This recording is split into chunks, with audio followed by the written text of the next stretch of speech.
Olá, nesse vídeo eu vou dar 10 sugestões de álbuns de rock para quem não gosta de rock and roll, mas que gostaria de dar a primeira chance.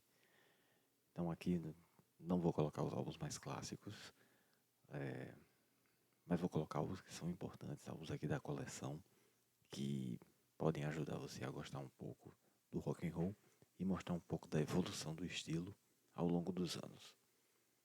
Então eu vou começar pela década de 1950 e 1960 e nós vamos avançar até a década de 1990. Bom, bom, o início dele, ah, a sugestão de álbum que eu trago para você é de 13 de março de 1956. Primeiro álbum extremamente importante para a história do rock and roll, o álbum do Elvis. É esse álbum aqui, ó. Opa, pronto. É esse álbum aqui. Se houvesse uma data que marcasse o dia do rock, aqui no Brasil comemora-se 13 de julho, mas eu colocaria 13 de março, porque é o dia do registro desse álbum. Então, uh, faz mais sentido do que o 13 de julho, embora tenha toda a questão do assistencialismo que foi dada no 13 de julho de 85, no Life Aid. Mas eu começaria com esse álbum aqui. Desse álbum, tem alguns destaques para vocês. As faixas Blue Suit Shoes, Tutti Frutti e Blue Moon. Nenhuma das três é do Elvis, nenhuma das três faixas foi escrita por ele. Blue Suit Shoes, escrita pelo Carl Perkins. Tutti Frutti, famosa pelo Little Richard, mas também foi escrita pela Dorothy Labostre.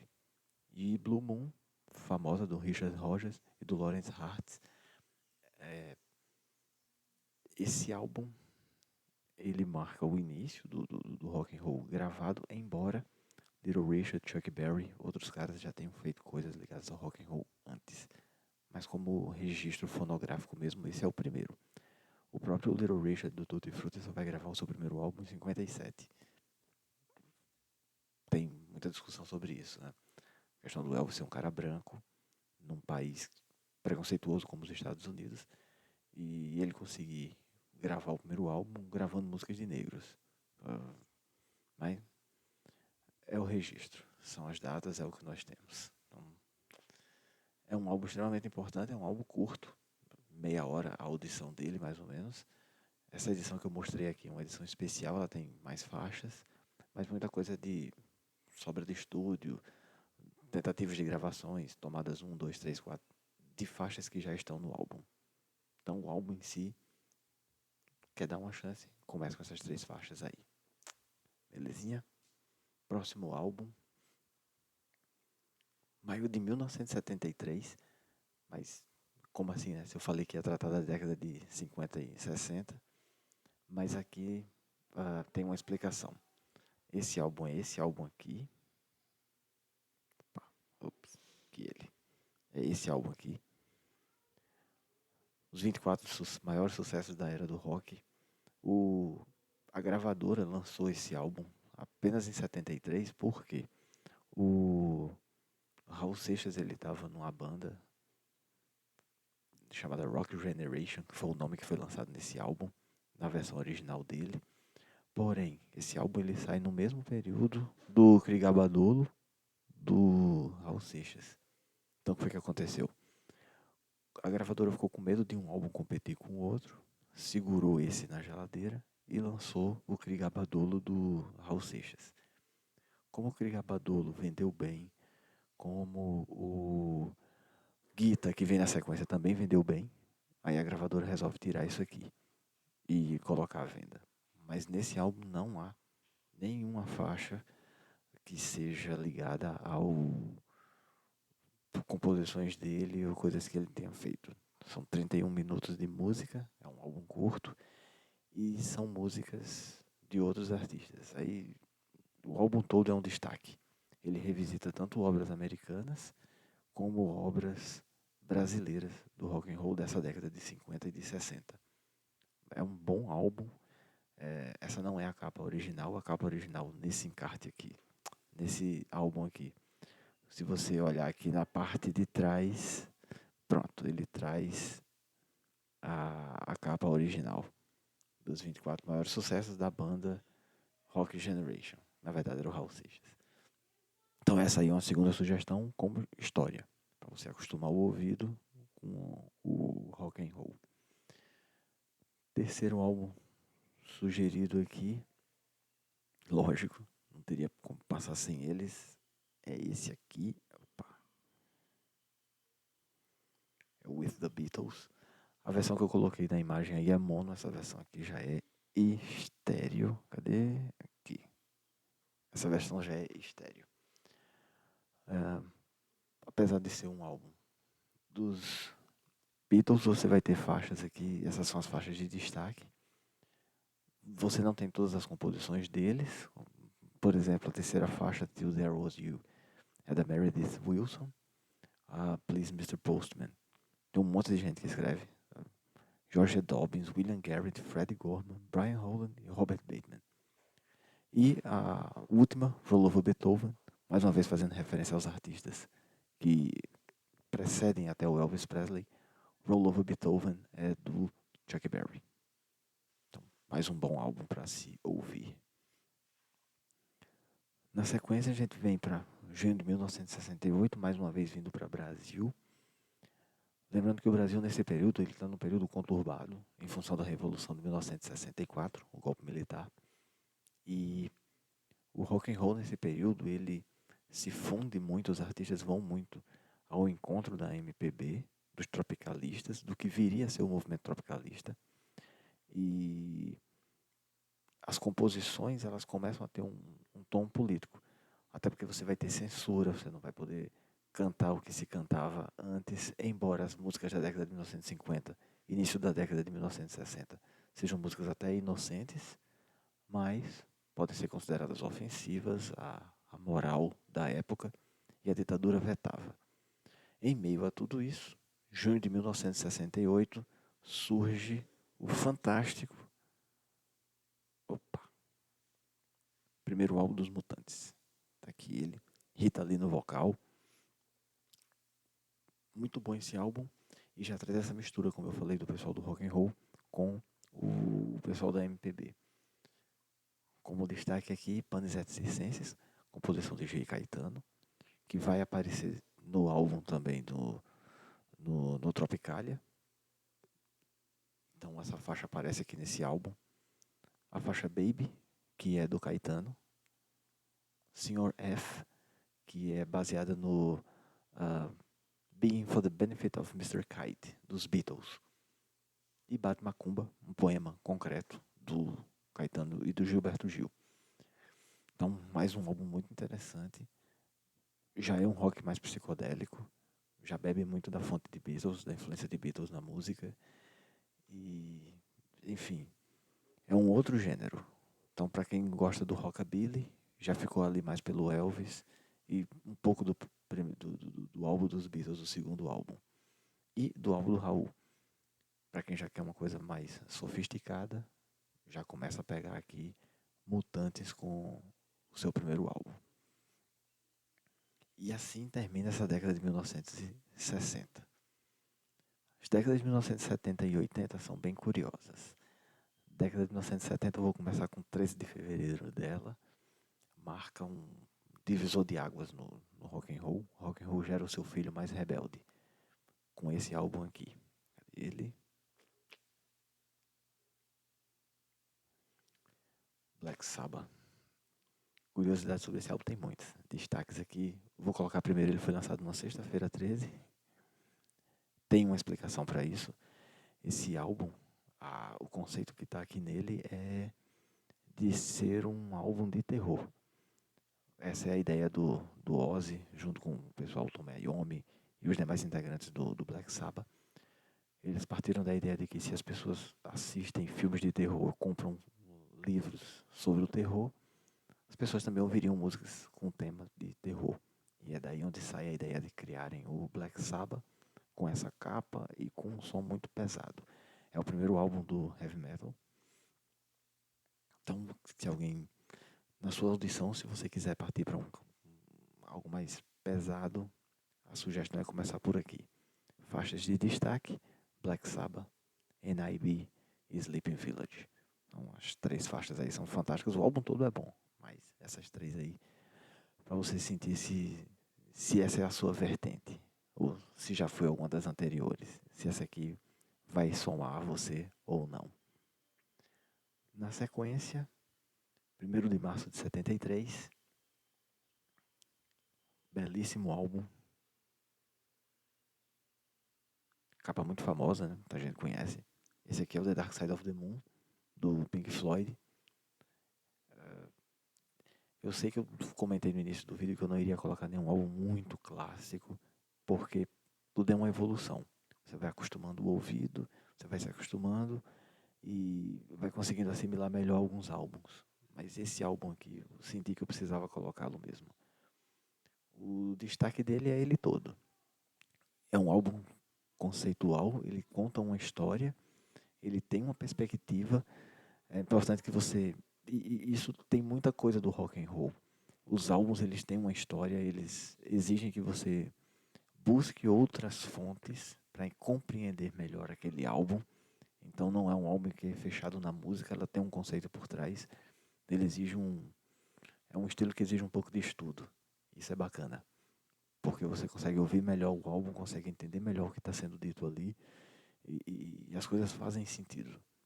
Para não cair naquela coisa do rock and roll é só gritaria, ou são só drogas, ou aquela tríade de sexo, drogas e rock and roll. Esse último pedaço aqui já tem muita coisa. Então, é um álbum que merece leituras, tem muito material sobre esse álbum na internet. Sugiro até que leiam antes de ouvi-lo. Mas, para quem quer começar, esse álbum pode definir o quanto você quer gostar de rock and roll, enfim. Seguindo, 2005 é a mesma ideia do Raul Seixas. Eu avanço no tempo por pegar um álbum de uma banda que vai cantar coisas do passado. Esse álbum aqui. Capital Inicial canta Aborto Elétrico. A década de 70 tem muita coisa, tem o heavy metal, tem o punk, tem o psicodélico avançando muito com o Led Zeppelin. E aqui no Brasil bebe-se um pouco do movimento punk com a cena de Brasília. O Renato Russo era um cara que tinha acesso a essas músicas, gostava de The Smiths e ele acabou pegando muita coisa lá de fora e transformou isso no som do que seria a sua grande banda, Legião Urbana. Mas antes da Legião Urbana surgir, ele tinha uma outra banda chamada Aborto Elétrico, que, não me entendam mal, acabava bebendo dessa fonte de coisas que já existiam, trazendo para o nosso ambiente político complicado, conturbado, lá na década de 70. As primeiras gravações do Aborto Elétrico datam de 1978. Então, para mim é bacana, 78 foi o ano que eu nasci, então é uma referência bem legal para mim. Mas começa de 78, até a banda acabar, e dessa banda surgem 2 pedaços. O pedaço do Renato Russo vira Legião, e o outro pedaço dos Irmãos Lemos vira o Capital Inicial. Então, em 2005, esse pessoal do Capital resolve gravar um álbum lembrando das músicas do Aborto Elétrico. Muitas delas ficaram com o próprio Capital, né? Já que os integrantes foram de lá. Como destaque aqui, as músicas TED com um T bem grande para você, que faz parte do repertório da Legião. Fátima, que faz parte do repertório do Capital. Química, Que País é Esse? E Geração Coca-Cola, essas 3 partes do repertório da Legião Urbana. Muito bom álbum, uma pegada bem rock and roll, um álbum pesado e que pega bem essa década de 1970 e início da década de 1980. Aqui no Brasil, ainda no finalzinho da ditadura. 1985, movimento de direta já e vai culminar com eleições diretas depois. Muito bom esse álbum. Seguindo, outubro de 1987, ainda aqui no Brasil, produção nacional na década de 1980 é muito boa.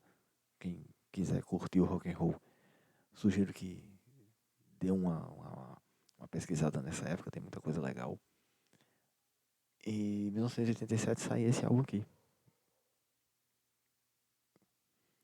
Revolta dos Dandies. Esse álbum é muito legal.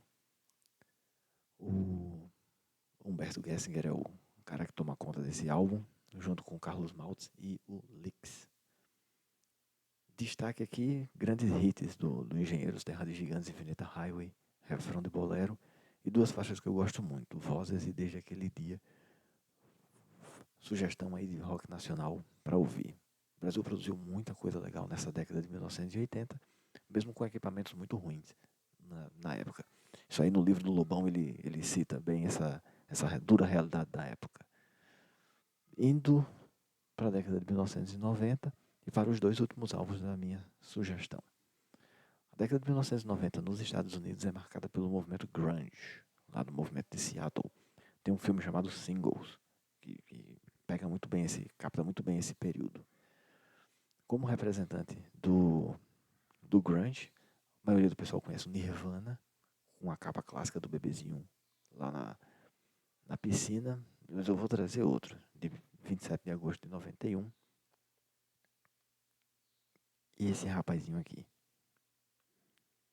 Pearl Jam com o seu Ten. Fantástico, de destaque aqui tem um álbum quase todo. Even Flow, Alive, Black, Jeremy Oceans foram hits, tocaram pra caramba. Cada uma tem uma história muito legal. Sugiro que deem uma lida sobre esse álbum. Esse álbum é muito, muito, muito bom mesmo. Lembro dessa época, o movimento o rock and roll tinha passado por mais uma fase de queda. O pop dominava as paradas, até que surge esse movimento grunge, com essas bandas que eu falei. Saiu o Nirvana, saiu o Soundgarden, saiu o Pearl Jam, saiu o Alice in Chains, saiu o Stone Temple Pilots. Disso tudo nasceu uma outra banda chamada Temple of the Dog. E lembro na época de sair uma crítica muito curiosa dizendo que sempre que o rock and roll tá caindo, aparece um grupo de jovens para dar um kick in his ass, para levantar o estilo e trazer o estilo de volta. Pronto. Foi isso que o pessoal do grunge fez lá na década de 1990. Isso traz influência aqui para o Brasil e vou deixar como a última sugestão, mais uma banda nacional. Já falei do Engenheiro, já falei da Legião, mais ou menos. Citei o Raul e vou fechar com uma banda que é fundamental na discografia do rock brasileiro.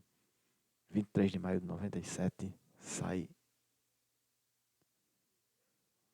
Essa aqui é uma versão dose dupla, que vem o CD e o DVD. Deixa eu tirar ela aqui para mostrar a capinha do CD. Pronto. Acústico dos Titãs revisita a carreira deles inteira. É a última aparição da música O Pulso. A última aparição do Arnaldo Antunes junto com a banda completa. E vai ser a última vez que o Titãs vai estar completo no palco. O Arnaldo Antunes não está nessa foto porque ele já não era mais integrante da banda. E hoje em dia uma reunião dessa formação é impossível, porque o Marcelo Fromer, que está ali no cantinho com a sua guitarra preta, já é falecido. Então, é isso. Essas foram as sugestões de bandas de rock, de álbuns de rock, para quem não gosta de rock, mas que quer dar uma chance a ele. Como destaque aqui, o álbum inteiro. 1h11 de boa música. É isso. Rock and roll é gigante. Tem muitos estilos, tem muita coisa dentro dele, tem muitos filhos, pode-se dizer assim. E dê uma chance. Ouça. É um negócio legal. Sou suspeito para falar nisso, que considerando o ano de 2022 como referência, eu comecei a ouvir isso aqui em 1992. Então já são muitos anos e são muitos álbuns. Tem muita coisa legal. Se eu esqueci algum álbum, ou se quiserem mais detalhes sobre algum álbum, vocês podem digitar aí, que eu vou dar uma olhadinha e, quem sabe, outros vídeos falando sobre outros álbuns. Grande abraço. Tchau, tchau.